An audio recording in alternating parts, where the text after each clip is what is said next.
स्वराज मराठीमध्ये आपलं स्वागत आहे. सर्वसामान्यांचा आवाज, निर्भीड, बेधडक, स्वराज मराठी.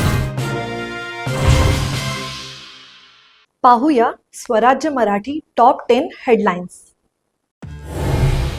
पुण्यामध्ये दोन्ही राष्ट्रवादींची बोलणी फिसकटली. मित्रपक्षांसोबत जाणार असल्याचा अजितदादांना निरोप दिला. अंकुश काकडे यांची माहिती. तर अंतिम निर्णय अजित पवार यांचा. सुनील तटकरे अजूनही आशावादी. पुणे महानगरपालिकेचा महाविकास आघाडीचा फॉर्म्युला ठरला. उद्धव ठाकरे, शरद पवार आणि काँग्रेस प्रत्येकी 50 जागा लढणार. उर्वरित जागा मित्रपक्षांना देण्यावरती एकमत.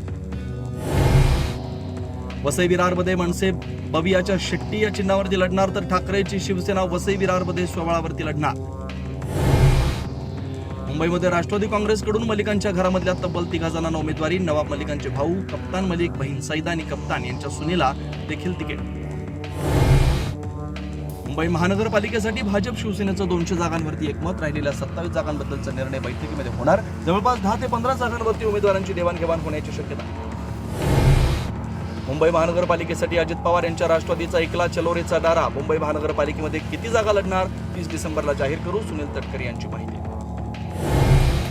2 जानेवारीच्या नंतर ठाकरे बंधूंच्या महापालिका निवडणुकीसाठी एकत्र सभा होणार. मुंबई, ठाणे, नाशिक, पुणे आणि मीरा भाईंदरमध्ये संयुक्त सभा. धोक्यात गुंड बंडू आंदेकरनं पुणे महानगरपालिकेसाठी भरला अपक्ष म्हणून उमेदवारी अर्ज. प्रभाग क्रमांक 24 मधून लढणार. आंदेकरांमुळे इतर उमेदवारांची पोलिसांकडून अडवणूक. खोपोलीमध्ये हत्या झालेले काळोखे कुटुंबियांची एकनाथ शिंदेने घेतली भेट. हार जीत होत असते, कुणाचा जीव घेणं ही विकृती. शिंदेंचं वक्तव्य फास्ट ट्रॅकवरती खटला चालवण्याचं दिलं आश्वासन. खोपोलीमध्ये नगरसेविकेच्या पतीच्या हत्येवरून राजकारण तापलं. विरोधकांच्या हत्या, तटकरेंच्या सांगण्यावरून महेंद्र थोरवे यांचा गंभीर आरोप. तर गंभीर प्रकरणामध्ये राजकारण नको, तटकरे यांचं उत्तर. आता इथेच वेळ झाली थांबण्याची. भेटू पुढील अपडेट सोबत. चॅनलला लाईक करा, शेअर करा आणि सबस्क्राईब करा.